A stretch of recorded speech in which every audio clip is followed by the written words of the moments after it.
کہنے لگی دیکھو میرے صحن میں میرے شوہر سلا بن اشیم ابھی کھڑے ہوئے ہیں جو 30 سال پہلے اللہ کے راستے میں شہید ہوئے تھے، اور وہ مسکرا رہے ہیں اور وہ مجھ سے کہہ رہے ہیں کہ معاذہ میں تجھے لینے کے لیے آیا ہوں۔ اسی پہ مجھے ہنسی آئی، اسی پہ ان کی جان نکل گئی۔ تو میں عرض کر رہا تھا کہ یہ طاعت کی لذتیں ہیں۔ تو اسی لیے عرفات کا پیغام کیا ہے کہ وہاں خوب اللہ سے دعائیں مانگنا ہے، اللہ تعالیٰ سے دعائیں مانگے، اپنے لیے پوری امت کے لیے دعائیں مانگے۔ ہو سکے تو حزب العظم ایک کتاب ہے، اکابرین کا معمول تھا، 200 صفحات اس میں ہے، روزانہ کی ایک منزل ہے، ہفتے کی منزل 30-35 صفحے، اتوار کی منزل 17-18 صفحے، پیر کی منزل۔ ہو سکے تو پوری کتاب ایک بار دھیان کے ساتھ ترجمے کو سمجھتے ہوئے، ترجمہ نیچے لکھا ہوا رہے، دیکھتے ہوئے کہ دعا کا ترجمہ اللہ سے مانگے، اپنے لیے پوری امت کے لیے، اس کے علاوہ پوری امت کے لیے دعائیں مانگے، اپنے لیے دعائیں مانگے، عالم اسلام میں امن و امان کی دعائیں مانگے، دین کے زندہ ہونے کی دعائیں مانگے۔ تو اس طرح عرفات میں خوب دعاؤں کا اہتمام۔ شیطان جتنا ذلیل و رسوا ہوتا ہے عرفات کے میدان میں، اس سے زیادہ کبھی نہیں ہوتا، اپنے سر پر مٹی ڈالتا ہے، بھاگتا ہے۔ اللہ تعالیٰ فرماتے ہیں اے میرے بندو، اگر تمہارے گناہ ریت کے ذروں کے برابر ہو، بارش کے قطروں کے برابر ہو، سمندر کے قطروں کی، بارش کے قطروں کے برابر، تب بھی میں تمہارے سارے گناہوں کو معاف کرتا ہوں۔ اللہ کی طرف سے اعلانات ہوتے رہتے ہیں مغفرت، بڑا پیارا مبارک دن ہے۔ تو لہذا خوب کثرت دعا کا اہتمام کرنا چاہیے، اپنے اپنے خیموں میں دعا بھی کریں اور وہاں بھی اللہ کے دین کی دعوت ہے۔ زمانے جاہلیت کا قصہ لکھا ہوا ہے کہ اللہ کے نبی صلی اللہ علیہ وسلم چونکہ اس زمانے میں مکے میں کوئی بھی قریشی ایسا نہیں جو حج نہ کرتا ہو، حج کے دنوں میں اگر حج میں موجود ہو تو اللہ کے نبی صلی اللہ علیہ وسلم نے بھی کثرت سے حج کیے ہیں نبوت سے پہلے، 40 سال سے پہلے ہر سال آپ حج کرتے تھے، لیکن اس زمانے کے حساب سے قوم ابراہیمی بنیادوں میں بہت سی تبدیلیاں کر کر بت پرستی میں مبتلا تھی، لیکن اللہ کے نبی کا حج توحید پر قائم تھا۔ اس زمانے میں ایک صحابی جو بعد میں اسلام لائے، وہ فرماتے ہیں کہ ایک دفعہ میں اپنی کسی ضرورت سے آیا، حج کا زمانہ تھا عرفات کا، تو میں نے دیکھا ایک نوجوان کو حسین و جمیل بیٹھے ہوئے ہیں، اللہ کی عبادت کر رہے ہیں۔ اب پوری قوم بت پرستی میں مبتلا ہے۔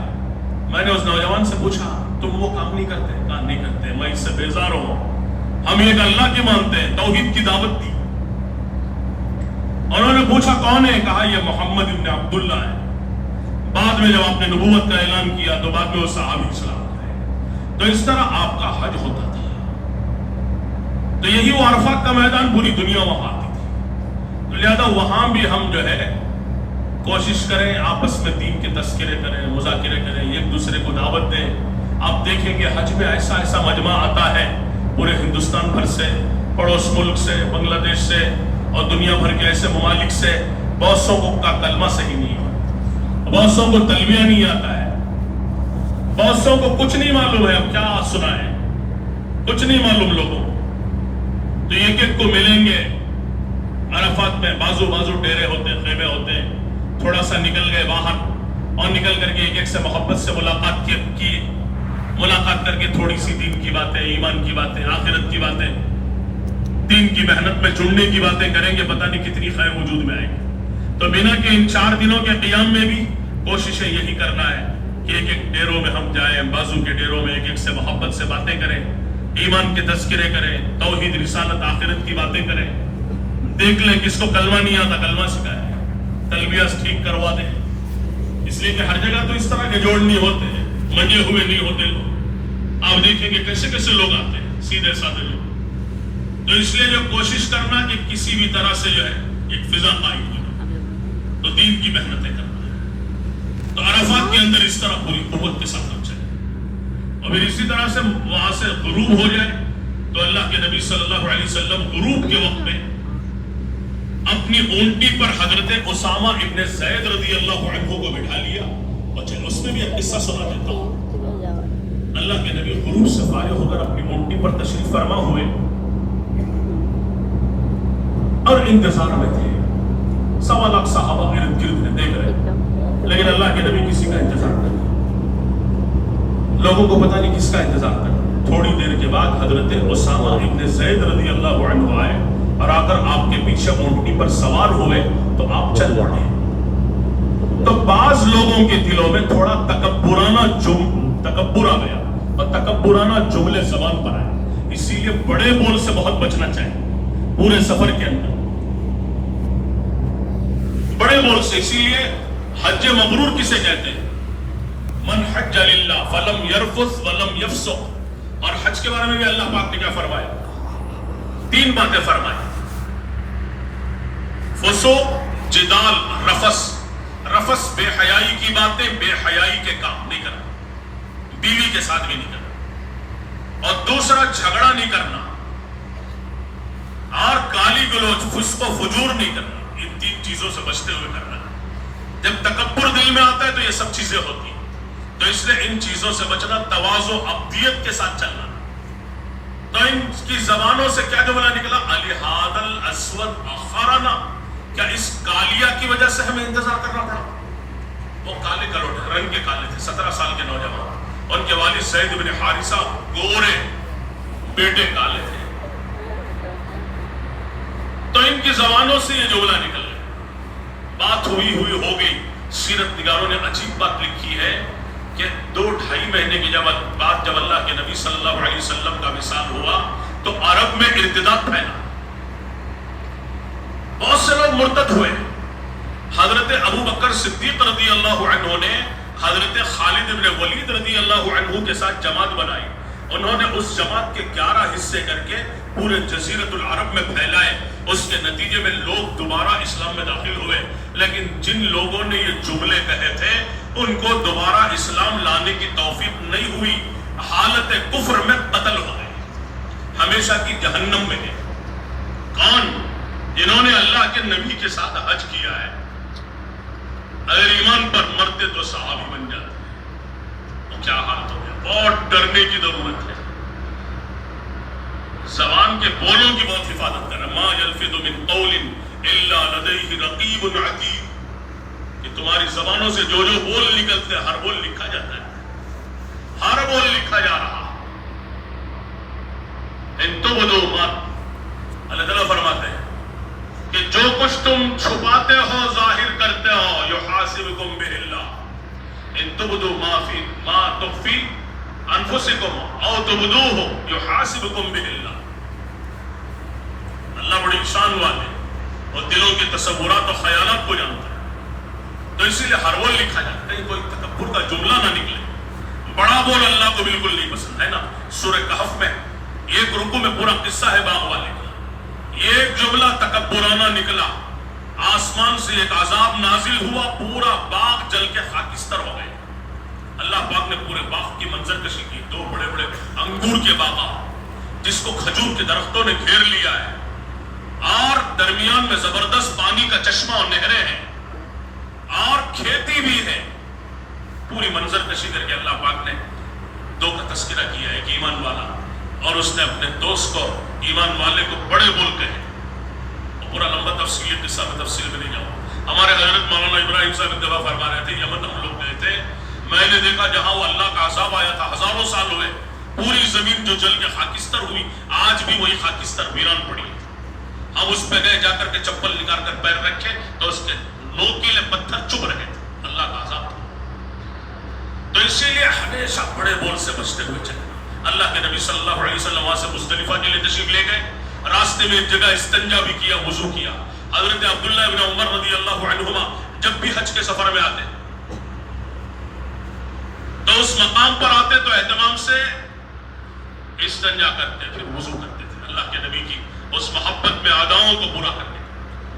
پھر مزدلفہ تشریف لے گئے، آپ نے مغربی عشاء پڑھا، پھر دعا میں مشغول ہو گئے، اور فجر کے بعد آپ نے دعا مانگی آدھا پونا گھنٹہ. اسی کو وقوف مزدلفہ کہتے ہیں. طلوع آفتاب سے پہلے وہاں سے روانہ ہو گئے. وہاں سے روانہ ہوئے، پھر اللہ کے نبی صلی اللہ علیہ وسلم سیدھے جمرات گئے. اب جیسے یہاں سے آپ روانہ ہوئے، مزدلفہ سے حضرت فضل ابن عباس رضی اللہ عنہ کو اپنی سواری پہ بٹھایا. چل رہے تھے، راستے میں لوگ مسائل پوچھتے جاتے تھے، تو اسی میں ایک لڑکی حسین و جمیل، اس نے بھی حج بدل کے مسائل آپ سے پوچھے، تو حضرت فضل ابن عباس نے دیکھا اس لڑکی کی طرف، تو آپ نے اپنے ہاتھ سے ان کے چہرے کو پھیر دیا اور کہا کہ آج کے دن جو اپنی نگاہوں کی حفاظت کرے گا اس سفر میں، نگاہوں کی، کانوں کی، زبان کی، اللہ رب العزت اس کو گناہوں سے ایسے پاک کر دیں گے جیسے ماں کے پیٹ سے آج ہی پیدا ہو۔ تو اس حفاظت کے لیے آپ نے بڑا زور، پھر وہاں سے تشریف لے گئے۔ راستے میں حضرت فضل ابن عباس نے آپ کے لیے کنکریاں چن لی، اور جیسے وہاں پہنچے جمرات، تو اللہ کے نبی صلی اللہ علیہ وسلم اونٹنی سے نیچے اترے، تو حضرت بلال رضی اللہ عنہ نے اوپر کپڑا اڑا دیا، کپڑا ڈال دیا تاکہ دھوپ نہ لگے۔ حضرت اسامہ ابن زید نے اپنی اونٹنی پکڑی، فضل ابن عباس نے کنکریاں پیش کی۔ آپ نے چونکہ 10 تاریخ کو ایک ہی کو کنکریاں مارنا ہوتا ہے، تو آپ نے وہاں کنکریاں مار کر آپ نے خطبہ دیا ہے، اور خطبہ دینے کے بعد آپ نیچے تشریف لائے، 100 اونٹوں کی قربانی دی، 100 میں 63 کو الگ کروایا، 5 کو سامنے لیا، جیسے چھری ہاتھ میں آئی برچھا، اونٹوں میں جنگ شروع ہو گئی۔ ہر ایک اپنی زبان حال سے کہتے تھے میں پہلے قربان ہو جاؤں، میں پہلے قربان ہو جاؤں۔ اونٹ امنڈ امنڈ کے آ رہے تھے، 63 اونٹوں کو آپ نے ذبح کیا۔ جب برچھا پھینک دیا تو اونٹ خاموش ہو گئے، بقیہ 37 کو حضرت علی رضی اللہ عنہ نے ذبح کیا۔ پھر آپ صلی اللہ علیہ وسلم نے حضرت علی سے فرمایا ہر اونٹ کی ایک ایک بوٹی یعنی گوشت کا ایک ایک ٹکڑا لے کے ابالو، شوربہ بناؤ، تاکہ ہم اس کو پیئیں اور گوشت کھائیں، سارے اونٹوں کو ہمارے کھانے کی سعادت مندی نصیب ہو جائے۔ پھر اللہ کے نبی صلی اللہ علیہ وسلم نے اس موقع پر، اب آپ وہاں سے تشریف لائے قربانی کے بعد، حضرت علی سے فرمایا قصائیوں کی اجرت گوشت میں سے نہیں دینا، میرے پاس آؤ میں دوں گا۔ اور پھر دوسرا عمل، اس کے بعد آپ تشریف فرما ہوئے، ایک صحابی ہے مکے کے معمر ابن عبداللہ رضی اللہ عنہ، ان سے آپ نے سر کے بال منڈوائے، اور انہوں نے آدھے سر کے بال مونڈے، آپ نے حضرات صحابہ میں تقسیم کروا دی، پھر آدھی طرف کے بال انہوں نے مونڈے، اور اس کو حضرت ابو طلحہ انصاری رضی اللہ عنہ کو آپ نے دی۔ ان سے حضرت خالد بن ولید رضی اللہ عنہ نے منت سماجت کر کر چند بال حاصل کر لیے، اس کو انہوں نے اپنی ٹوپی میں سی لیا، جب بھی جنگ میں جاتے پہلے وہ ٹوپی پہنتے، اوپر سے لوہے کا خولک پہنتے تھے، جہاں گئے فتح ہی فتح۔ کہیں کہیں آپ کے موئے مبارک و بالوں کا تذکرہ ملتا ہے، یہ وہ بال ہیں جو انجان نثاروں میں تقسیم ہوئے۔ اب بعض روایات میں آپ نے اپنے ناخن ترشوائے، وہ بھی تقسیم کروایا، اپنی مونچھیں ترشوائے۔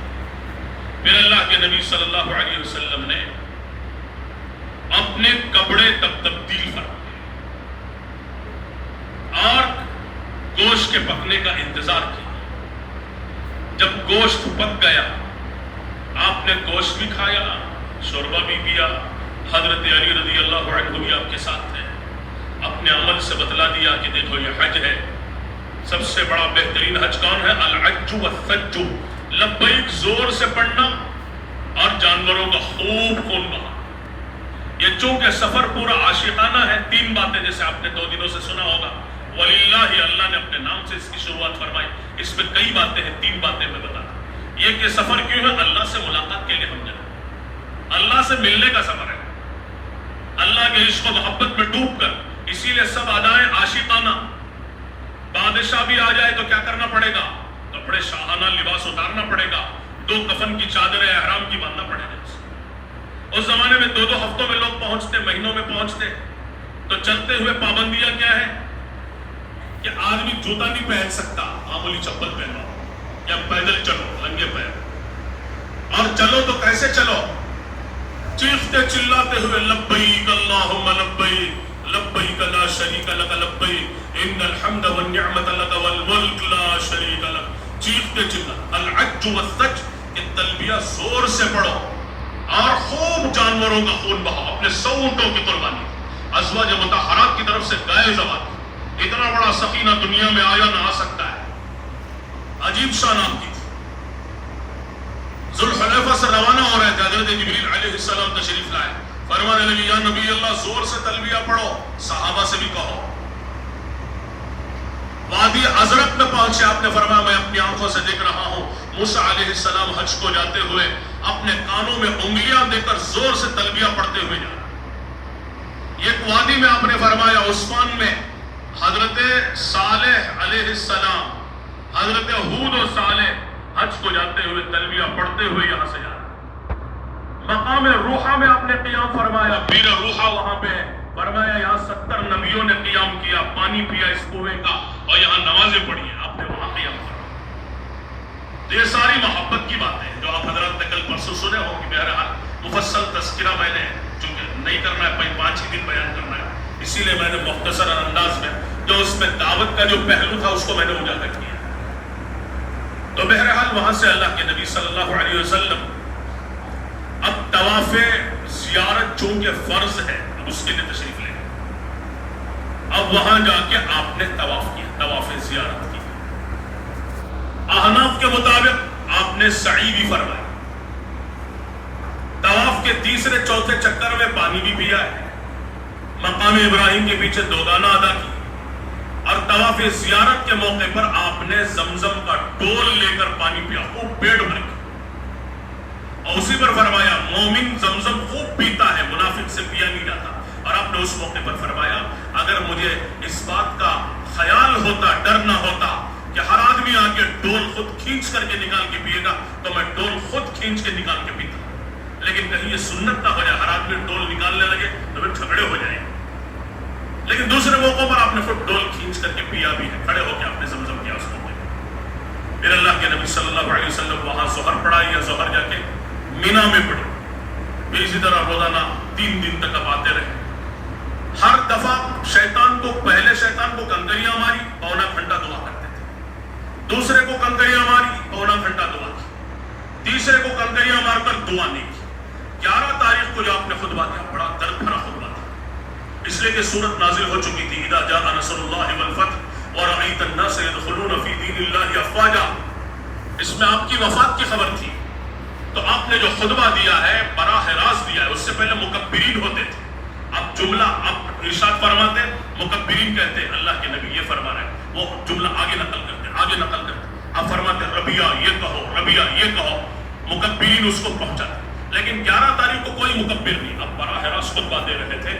مینا کا میدان 4 میل ہے، تو جو لوگ 6 کلومیٹر تک بیٹھے ہوئے تھے پہاڑوں میں، وادیوں میں، میدان میں، ہر آدمی آپ کی آواز ایسے سن رہا تھا جیسے آپ میری بات سن رہے ہیں، براہ راست آواز، اور درد تھا اس جملے کی شروعات ہی آپ نے کیا فرمایا، یا ایھا الناس عسیٰ اللہ تلقونی بعد عامی ھذا، لوگوں میری تمہاری اس کے بعد کبھی بھی ملاقات نہیں ہوگی، کبھی بھی ملاقات نہیں ہونے والی ہے۔ اسی لیے اس حج کو حجۃ الوداع کہا جاتا ہے کہ اس کے اندر آپ کے افعال و اعمال ایسے تھے کہ گویا امت سے ہمیشہ کے لیے جدائی اختیار کرتے ہوئے جائے۔ یہی انداز، یہی محبت ہے، اور اس میں بڑا درد بھرا خطبہ آپ نے دیا۔ اور پھر اللہ کے نبی صلی اللہ علیہ وسلم وہاں سے تشریف لائے، یا 12، 13 اور 13 کو جب آپ تشریف کنکریاں مار کر کے زوال آفتاب کے بعد چلے تو حیف و بنی کنانہ وہاں آپ کے غلام ہیں، انہوں نے پہلے سے آپ کے لیے خیمہ نصب کر دیا تھا، وہاں آپ نے نمازیں پڑھی، 4 نمازیں ادا کی یا 3 نمازیں ادا فرمائی۔ عشاء کے بعد اماں جان نے فرمایا یا نبی اللہ میرا عمرہ رہ گیا، مقام شریف میں معاملہ پیش آیا تھا اومنسس والا، تو آپ نے تسلی دی تھی، انہوں نے کہا کہ میرا عمرہ رہ گیا تھا، کوئی بات نہیں حج ہو گیا، کہا کہ نہیں دوسری بیگمات کے عمرے ہوئے، میرا بھی ہونا چاہیے۔ تو ان کے بھائی حضرت عبد الرحمن ابن ابی بکر سے فرمایا اپنی بہن کو لے جاؤ، تنعیم سے عمرہ کروا کے، تو چنانچہ وہ عشاء کے بعد لے گئے۔ اللہ کے نبی صلی اللہ علیہ وسلم نے آرام کیا کچھ گھنٹے، تہجد کے وقت میں بیدار ہوئے، اب سیدھے طواف وداع کے لیے تشریف لے گئے۔ راستے میں اماں جان عمرہ کر کے آ رہی تھی اپنے بھائی کے ساتھ، راستے میں ملاقات ہوئی، آپ سیدھے تشریف لے گئے، کعبۃ اللہ میں آئے، اور کعبۃ اللہ میں آتے نفلیں نہیں پڑھی، سیدھے آ گئے حجر اسود کے پاس، اور وہاں سے آپ نے